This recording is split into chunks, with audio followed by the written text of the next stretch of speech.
Chain Reaction. No, it's not the biography of the Diana Ross song, but it is Rock and Pop's Magic Moments. It's a series of 16 standalone chapters that revisit pop rock history, viewed from a prism of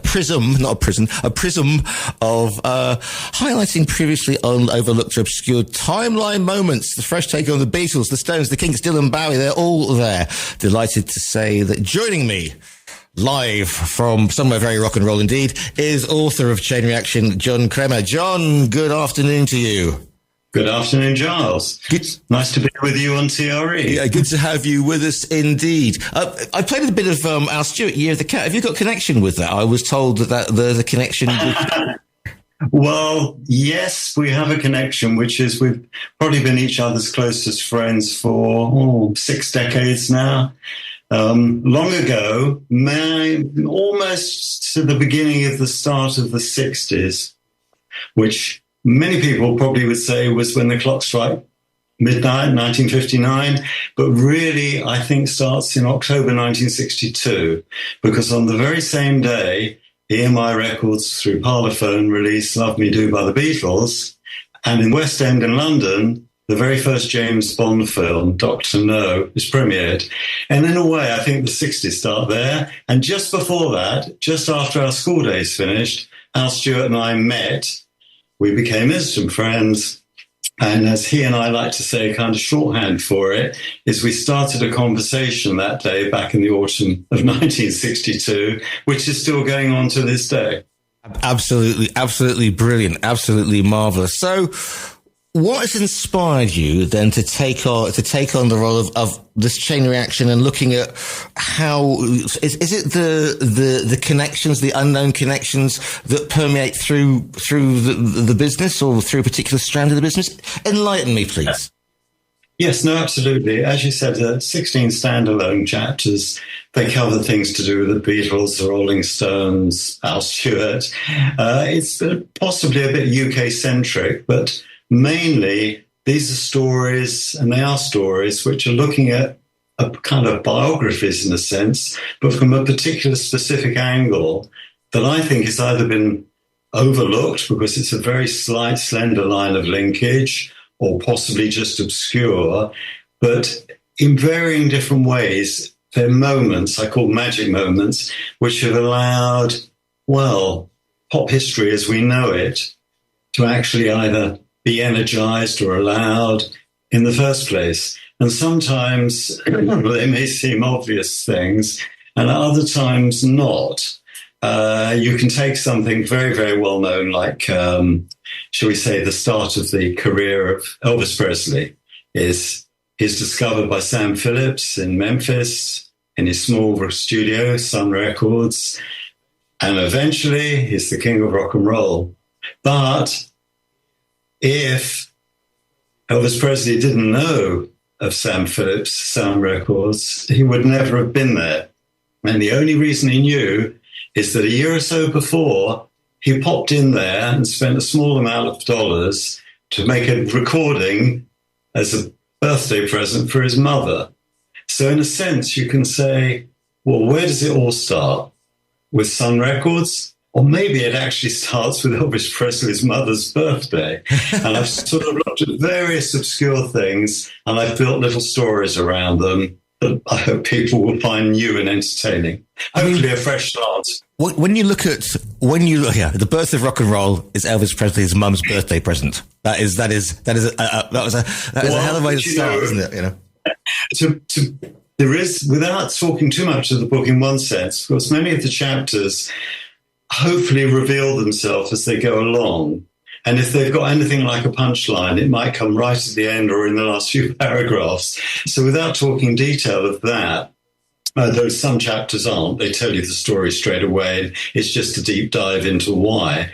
But towards the end of the book, in fact, the very last chapter is really about how rock and roll comes to be.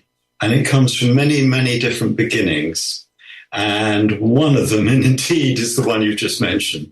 There is, and you can literally you can have an entire book about the many strands of rock and roll and how it starts. And is it country? Is it blues? Is it Delta? Is it Chicago? Is it, I don't know, Byzantine church music of the 12th century? I mean, you can find a link to that from anywhere, and it comes out. It does have many beginnings. Having said that, the one key chapter near the end of this chain reaction centers on a very specific thing that had to happen for rock and roll to happen, and everything that's come from it as we know it.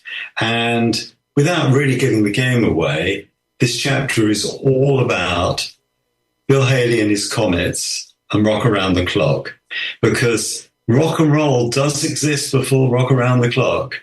But rock and roll, as the world came to know it, and not just a little minor bit of music for sort of the cognoscenti, needed Rock Around the Clock.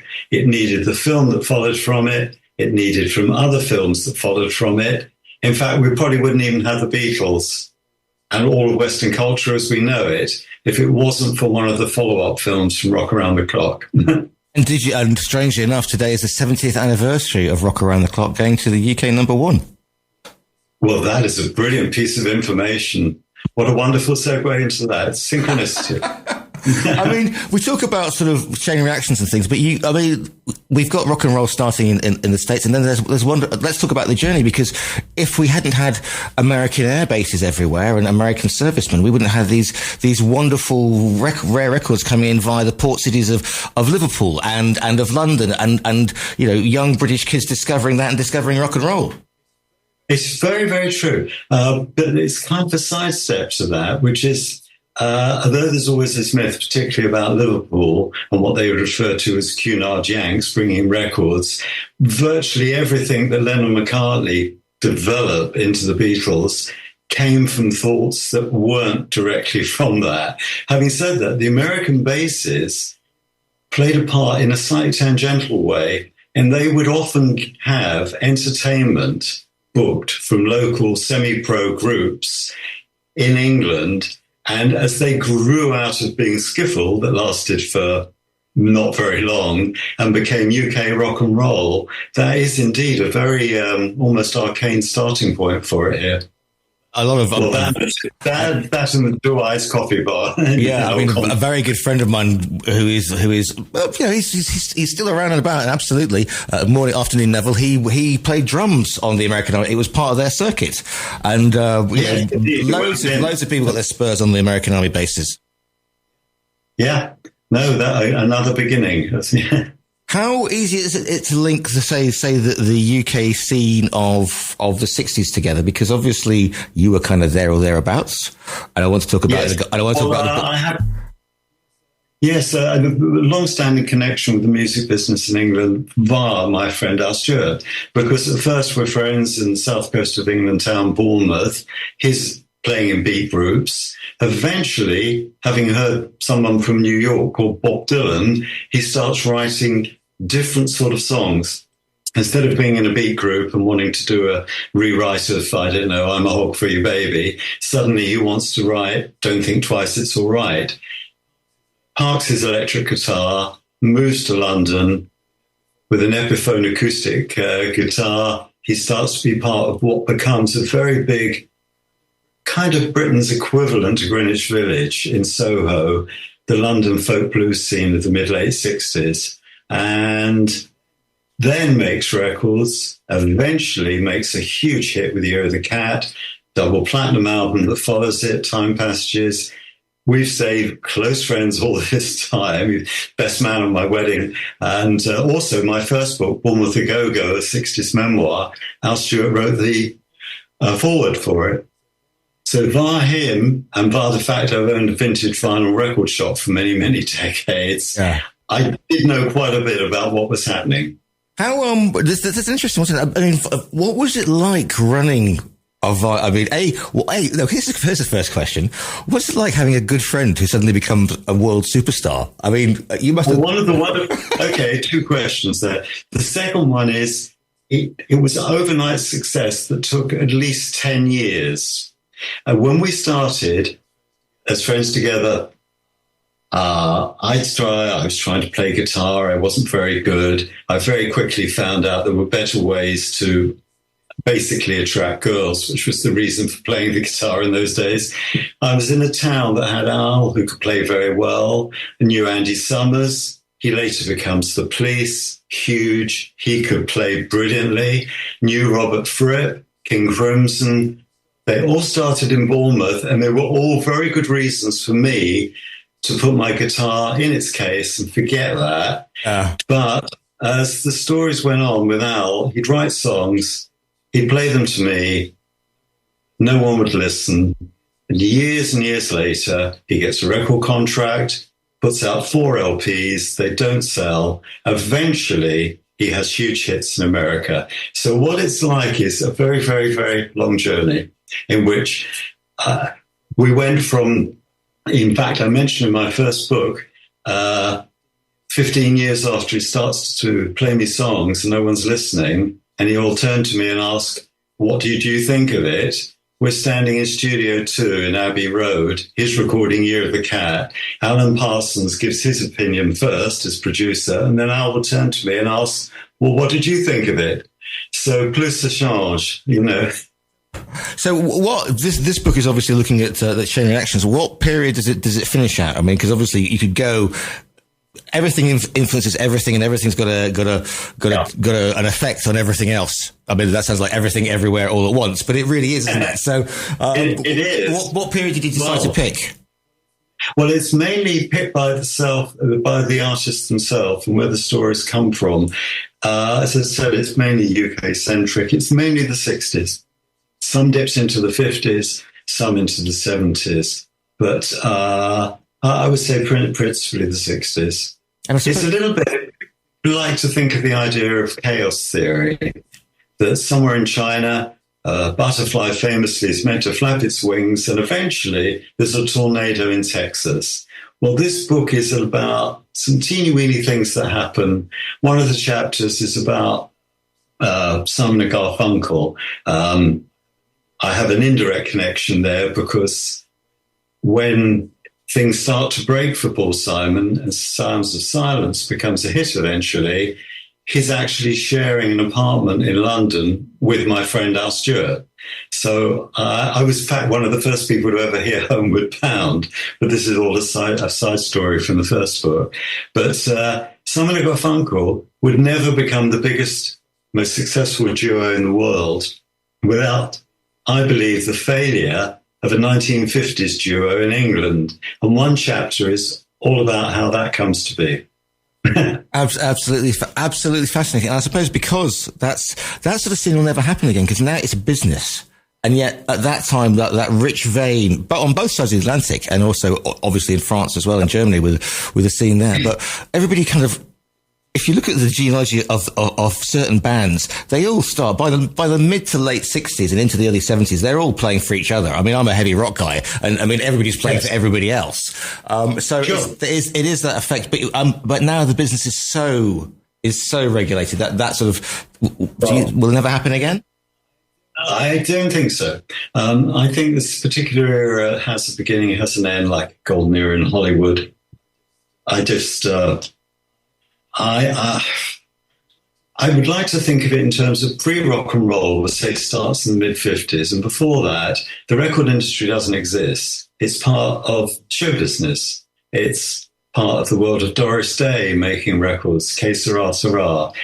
That's all wonderful. Rock and roll changes it all. And then rock and roll is going to disappear because of various things in America, the payola scandal. Elvis Presley's in the army. He goes in being somebody who wants to take you on a walk down Lonely Street, and he comes out wanting to sing Rock-a-Hula Baby. No longer the king of rock and roll. Little Richard is coming and going. Does he want to be a spiritual person? Jerry Lee Lewis, a scandal. Chuck Berry imprisoned. Rock and roll's finished until guy called Johnny with his Moondogs and rebrand as the Beatles and reboot all of it, Rock and Roll 2.0. And that changes everything, as we all know. But that, I think, has finished the music industry is now part of showbiz again, and it's almost like it would have been before rock and roll, only everything, the roots of rock and roll are still there and it's still expressed. I think now accountants, huge businesses, conglomerates run everything. And if it's from the top down, you can never have that thing where people go into a cellar club, they form a B group, they make a record, and then they become world famous. I do think those days have gone, yeah. Absolutely fascinating. What do you hope that people will learn, will discover from Chain Reaction? Is it that fresh look and that that different way of appraising stuff? Yes, well, I'd like to think and hope that first they're entertaining stories, some with surprising punchlines, some that maybe signal well in advance, but still readable, that maybe give pause for thought that everything we see in this universe, governed by our five senses with fortune, run through entropy, wherever we see, could have been very, very different. Without going into the particle theorist view of multi-universes, in this one, it really, really easily could have been quite, quite different. And if at the end of it, people come away with a pause for thought and have been entertained, I'd be delighted. If you're telling me there's a parallel universe where I'm a madly successful rock singer, I'm very happy to read about that. Yes, I've no doubt. And in another universe, my book has already made the exactly that it is. But we're pretty sure in this one, not. Well, listen, if people want to find, the book is called Chain Reaction: Rock and Pop's Magic Moments. It's by Jon Kremer, who we're speaking to today. Jon, if people want to find you online, where's the best place? Do you have a website? Is there social media? Where can people find you? Well, probably the best way of finding everything to do with this is, funny enough, on Al Stewart's Facebook page or on New Haven, the publisher's page. Okay. New Haven, great music imprint written by, published by the marvelous Teddy Darlin, who's also a writer herself. I've interviewed Teddy. Don't worry about that. I know Teddy. You will find fantastic information about everything. If they want to, anyone would love to get in contact. I would love to respond to any questions. If they want to put it through New Haven, that would be perfect. I like the way that you're loitering on Al Stewart's Facebook page. Yes. Well, yeah, that's that's that at the moment. We'll soon feature a photograph of actually Al holding up the book. And I'm just trying to convince him just to say very simply to his tens of thousands of followers, hold the book up and just say, this gem of a book changed my life. But I'm still working on that. Go and buy the book. You'll be able to order the book from our own virtual bookstore on TRE.radio. I advise that you do. The book is called Chain Reaction: Rock and Pop's Magic Moments. It's by Jon Kremer speaking today. Jon, it's been an absolute pleasure to speak to you this afternoon. You too, Giles. Have a wonderful sunny day in Spain.